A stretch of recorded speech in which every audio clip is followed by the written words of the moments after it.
Bagaimana mungkin agama tak berbudaya seperti mana kita mempersoalkan orang mati tidak pakai kebudayaan, imannya pelajar bulat berarti.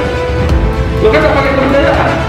Agama tanpa budaya itu radikal, dan kebudayaan tanpa agama itu bisa sesat.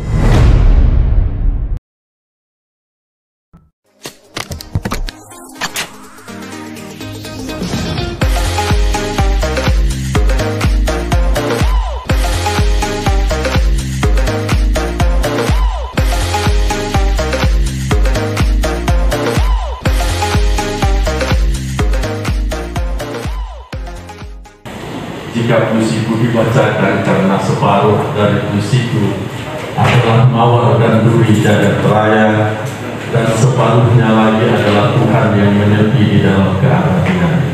Assalamualaikum warahmatullahi wabarakatuh.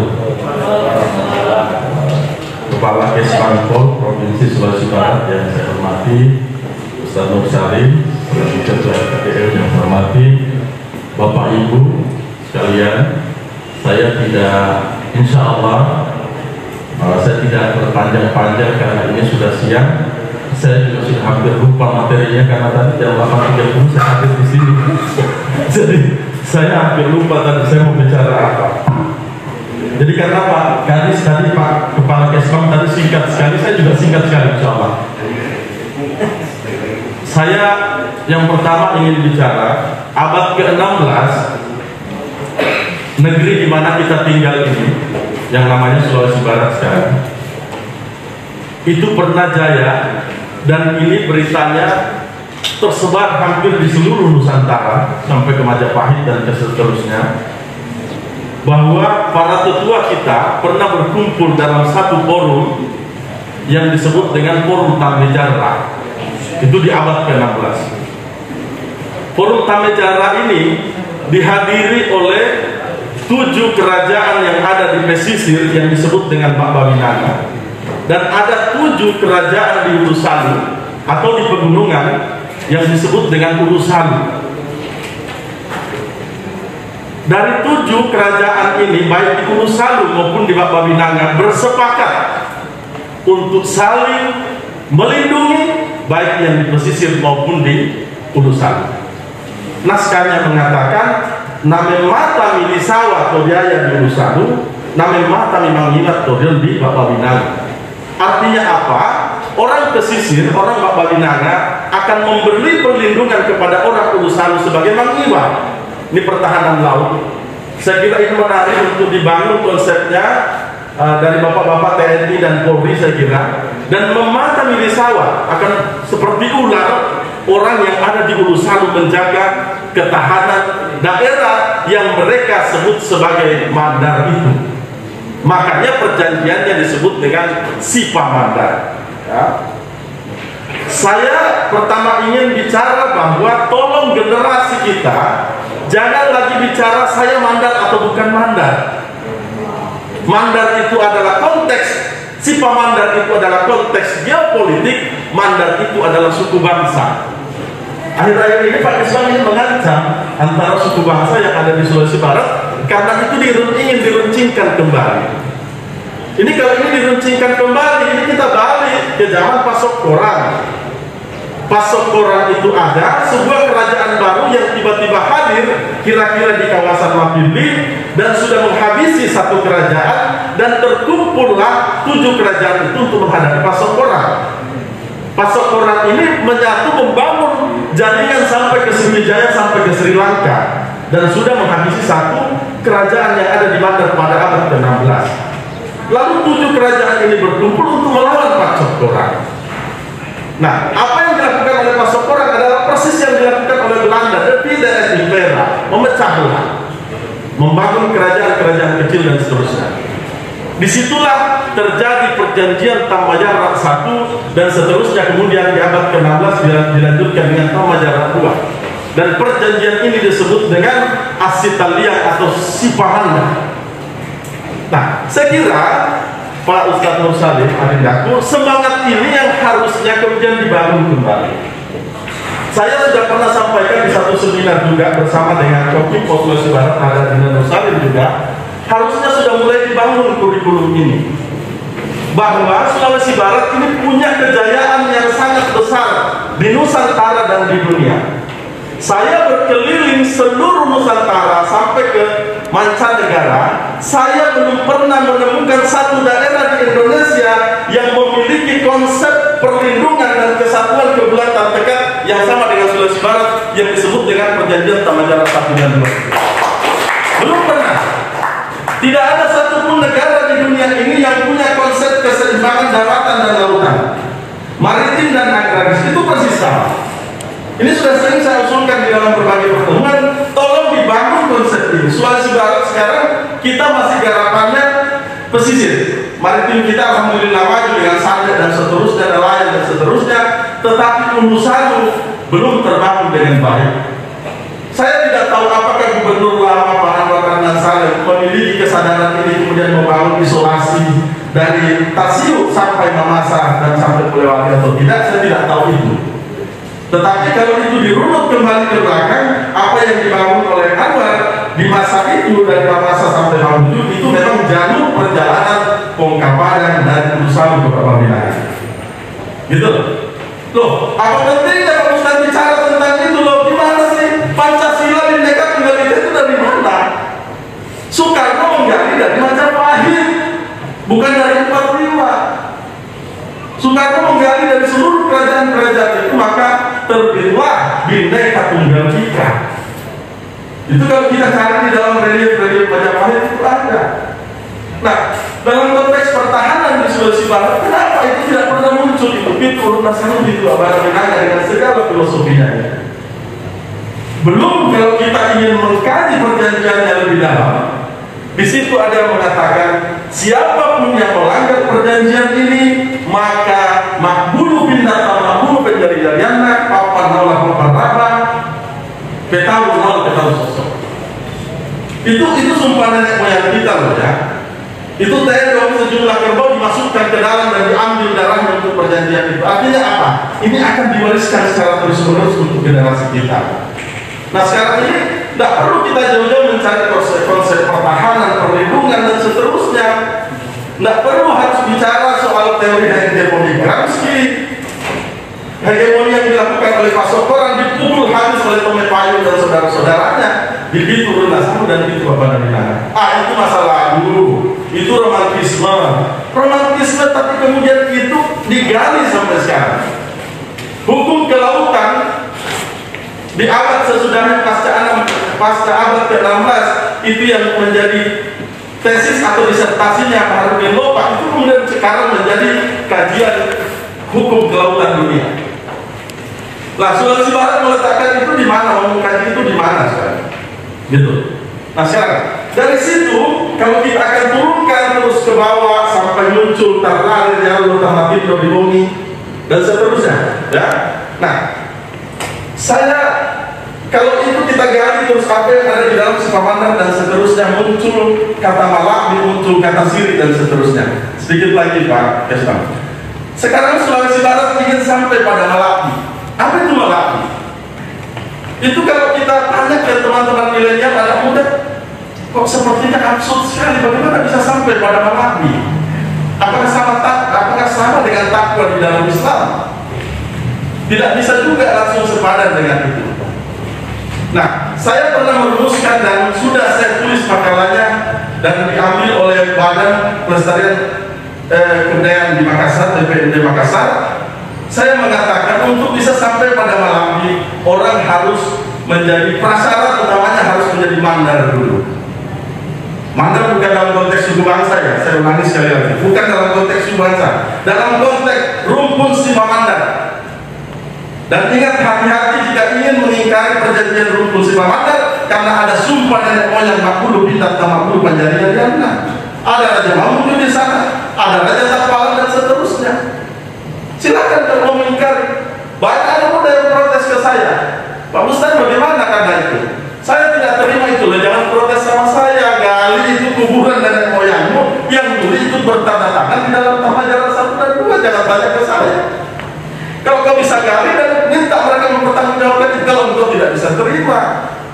Tapi sejauh ini apa yang dihasilkan oleh itu, menurut saya hasilnya baik-baik saja. Sekarang kita mengenal Siri, Dan harus sampai, kalau kita sirik, kalau untuk sampai kepada malakdi, kita harus mandar dulu, baru ke sirik, baru malakdi. Ini saya persingkat. Ada makalah saya di DNTV kalau mau baca.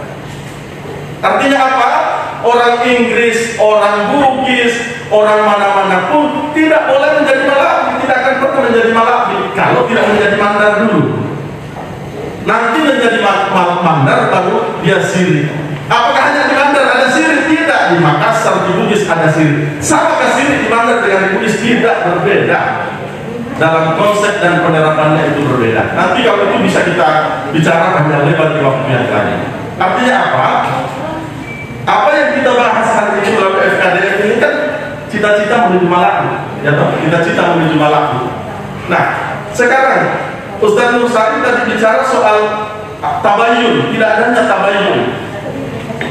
Padahal apa yang terjadi di Tamejaran 1 dan 2 itu adalah forum sipil Lautangkara, forum tabayun. Tomepayun tidak ingin mengambil tindakan sendirian terhadap Pasokoran, maka dia undanglah seluruh saudara-saudaranya mulai dari Mamuju, Tapalang, Pamboang, Banggai dan seterusnya, Ulusan, Mambi dan seterusnya, Tabang dan lain-lain. Ayo kita bicara, ayo kita tabayun. Apa yang terjadi sebenarnya? Karena di masa itu juga sudah terjadi fitnah-memfitnah. Dianggap ada sejumlah kerajaan yang dekat dengan Pasokoran dan ingin menyerang saudaranya sendiri. Terjadi tabayun, terjadi konfirmasi. Nah, ini yang tidak ada di dalam kehidupan kita sekarang. Saya juga kaget, Pak Ustadz tadi bilang bahkan ada seorang Ustadz dengan begitu radikalnya menyampaikan pembangkangan terhadap ini dan itu. Di Islam ada yang disebut dengan tabayun, di kita ada sipil tanggaran, dalam istilah modern ada konfirmasi. Kenapa itu tidak dilakukan? Artinya apa? Ada nilai-nilai amandaran, ada nilai-nilai sirik yang tidak mungkin sampai pada malam yang tidak kita terapkan dalam kehidupan kita sehari-hari. Kalau begitu sulit dong orang menjadi malam. Tidak, di mandar itu mudah sekali. Mau mandundu, mau mandar, mandar mau kuku. Jadi kalau Ronaldo dan Messi datang hari ini di Mamuju, minum air di Mamuju sudah jadi mandar. Ya. Itu hebatnya orang tua kita dulu, betapa dia humble, betapa moderatnya menerima orang lain. Tetapi kalau dia melakukan sesuatu di sini setelah diterima, itu sangat berbahaya karena dia akan disumpah. Dia akan termakan mabulu pindah tamabulu penjari-jariannya. Orang-orang seperti ini berbahaya sekali, dan itu dia akan dimakan sumpah mabulu pindah tamabulu penjari-jariannya. Kalau dia meniti di atas tebing, tebingnya akan hancur.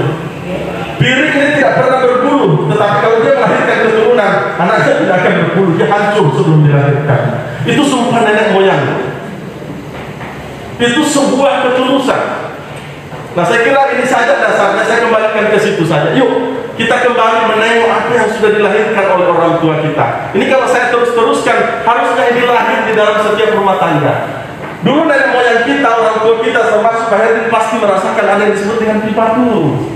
Apakah masih ada pipa tulu di dalam rumah tangga kita hari ini kepada anak-anak kita? Setiap malam ada pipa tulu. Nah, nanti kalau kita mau sampai game sampai anak, kapan kita punya forum, kapan kita punya waktu melakukan pipa tulu untuk anak-anak kita? Karena di rumah saja dikasih kuota Kemendikbud, malah dipakai untuk game. Kan gitu sekarang. Gitu. Jadi, tapi katanya tidak bisa ya, tidak bisa dipakai untuk itu.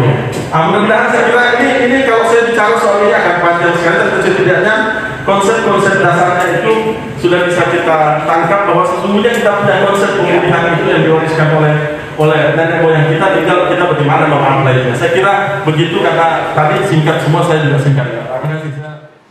Masuk dan peserta kami undangan pada PKDD dan FKDM, kita masuk ke sesi pertanyaan. Barangkali dari para peserta tamu undangan ada yang ingin disampaikan, ditanyakan kepada narasumber. Saya berikan kesempatan dua orang pertama. Perkenalkan, nama saya Ekserianto dari kantor wilayah Kementerian Agama Provinsi Sulawesi Tenggara.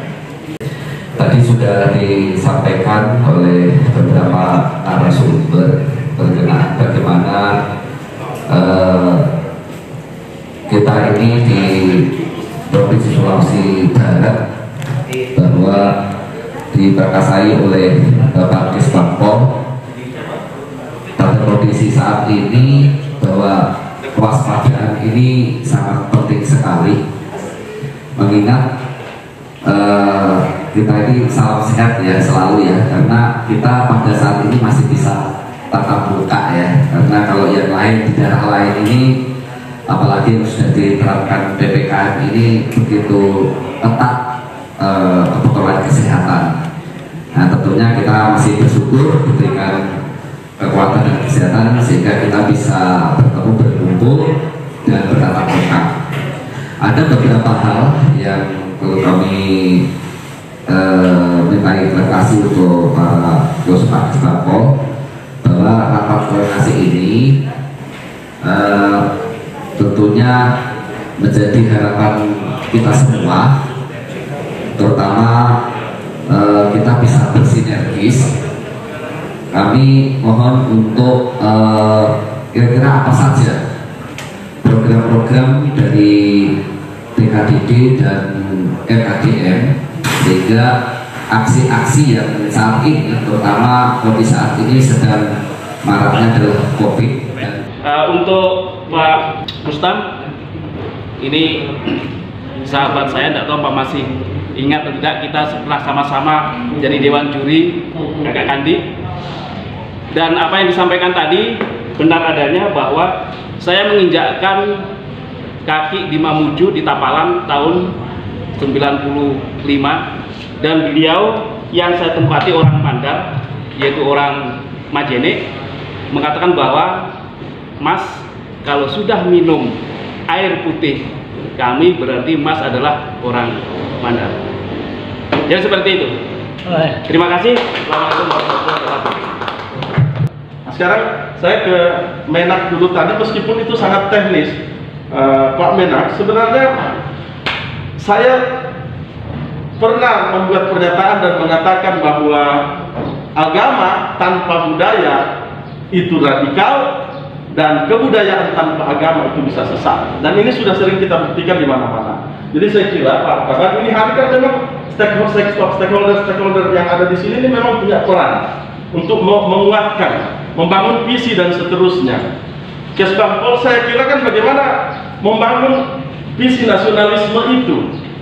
Sederhana saja kalau saya, visi nasionalisme itu kalau kita membuatkan hari ini, tidak usah jauh-jauh dulu, ini saja dulu dua benahi.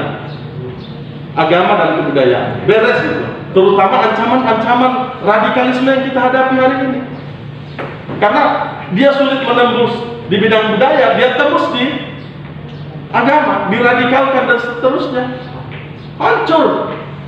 Bagaimana mungkin agama tak berbudaya itu? Bagaimana kita mau mensolatkan orang mati tidak pakai kebudayaan? Imamnya telanjang bulat berarti. Lo kan tak pakai kebudayaan. Pakaian ini, benang dan seterusnya dijahit itu dengan kebudayaan, dengan pikiran, dengan teknologi. Bagaimana mungkin tidak berkebudayaan? Ada mahasiswa bertanya di saya di salah satu forum, apa pentingnya belajar ilmu budaya? Apakah kita mati bawa ilmu budaya? Saya bilang jelas. Kamu kalau tidak berbudaya di bumi ini, mati sudah tidak jelas itu. Makanya Tuhan bilang gunakan otakmu, gunakan pikiranmu. Apa Pak Ustaz? Apalah takkilun, apalah tatafakkarun. Mikir, gitu loh. Ini sengaja memang dihilangkan ini. Kita dibenturkan, masyarakat dijauhkan dari akar-akar kebudayaannya dan seterusnya. Jadi saya kira Menak sangat punya peran penting. Seleksi dengan baik siapa yang jadi penyuluh agama. Sains Indonesia itu, apalagi fakultas tekniknya, semuanya diajarkan secara radikal. Ini sangat berbahaya, gitu loh. Nah, hal-hal seperti ini, kenapa anak-anak kita kehilangan ruang? Saya termasuk orang yang sangat sibuk sekali. Di mana anak kita di jam-jam itu? Kita berangkat pagi, terutama yang jauh, jam 7 atau jam 6 habis sholat subuh, anak kita masih tidur, Pak. Kita pulang ke rumah sudah jam 10, anak kita sudah tidur lagi. Kapan di Patul itu terjadi?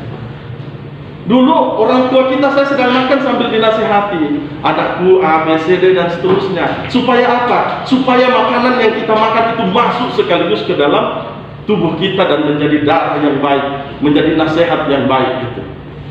Itu sesuai dengan teorinya Masaru Emoto. air ini, kalau kamu bicara dengan air ini, dia bisa menangkap pesan dan dia akan masuk ke dalam tubuh menjadi darah. The True Power of Water. Silakan dibaca bukunya. Itu luar biasa. Nah, ini di mana anak-anak kita ini? Saya menjadi juri kakak kandi bersama Pak Karnoto 2018 kalau tidak salah. Beliau banyak hadisnya. Dari sekian banyak finalis, dan kami waktu itu melanggar aturan, dari sekian banyak finalis hanya 2 syarat yang saya berikan. Satu, bahasa Inggrismu bagus karena Anda akan menjadi duta. Yang kedua, saya harap Anda bisa berbahasa daerah. Pak Karnoto saksinya. Dari 100% finalis, hanya sekitar 30% yang bisa berbahasa daerah. Bagaimana mungkin memahami kearifan lokal kalau anak kita tidak bisa bahasa daerah? Kita malakbi, apa itu malakbi? Mamunya juga malakbi, majene malakbi semua. Apa itu malakbi? Dari proses pemahaman kata saja sudah tidak paham. Tabir itu apa dan seterusnya, tidak ada itu. Jadi mau kemana bangsa ini dengan situasi yang seperti ini? Kalau tidak segera berkumpul, kita akan hancur akhirnya. Negeri-negeri Suria, Afghanistan dan seterusnya dulu adalah negeri-negeri yang tentram dan damai. Tanya lupa Ustaz Nur Salim Ismail bagaimana pasca periode Rasulullah dan seterusnya kemudian itu menjadi negara-negara yang damai. Karena Nabi termasuk mengakomodir kebudayaan-kebudayaan yang dihasilkan oleh pendahulunya, termasuk haji itu. Gitu, damai sekali. Tapi kemudian ada satu organisasi yang entah dari mana asal usulnya, hari itu menjadi negara, hari ini menjadi negara-negara versi neraka semua. Apakah Indonesia sedang menuju ke sana? Allahu a'lam, pakai sebagai jawabannya. Oh ya serius. Kalau kita se-Indonesia tidak serius ini. Di bidang pertahanan, di diskusi saya di antropologi itu sudah jelas. Saya nggak tahu kalau ada dari dari Angkatan Laut. Pelabuhan internasional di Indonesia letaknya di mana? Kan tidak di luar, tapi menghadap ke dalam. Apa yang mau dijaga di dalam? Itu sudah pernah disampaikan oleh Profesor guru saya di antropologi UGM saat diundang ke Universitas Pertahanan yang sekarang di bawah Prabowo. Ini banyak sekali yang harus kita benahi. Ustaz, itu terlalu jauh. Ini kenapa? Karena kita melupakan masa lalu. Pulau Jawa yang dulu adalah negeri maritim itu dibawa menjadi negeri agraris. Dari Majapahit sampai Demak itu betapa kuatnya itu kalau Pak Karnoto Jawa ya. Itu kuat sekali itu. Kita Mandar Sulawesi Barat yang punya keseimbangan darat dan lautan, sekarang tinggal maritimnya. Daratnya mana? Daratnya mana? Itu saya mencurigai kenapa terjadi konflik 2006 di Mamasa, salah satunya. Karena kita tidak ada yang ke sana. Apakah ada forum komunikasi umat yang bagus di Mamasa? Ini perlu kita benahi semua. Di sini, di Bela dan seterusnya, pernahkah kita jalan-jalan ke situ? Sulawesi Barat ini posisinya sangat berbahaya jika tidak dijaga ketat hal-hal seperti ini, karena Sulawesi Barat itu persis ada di tengah.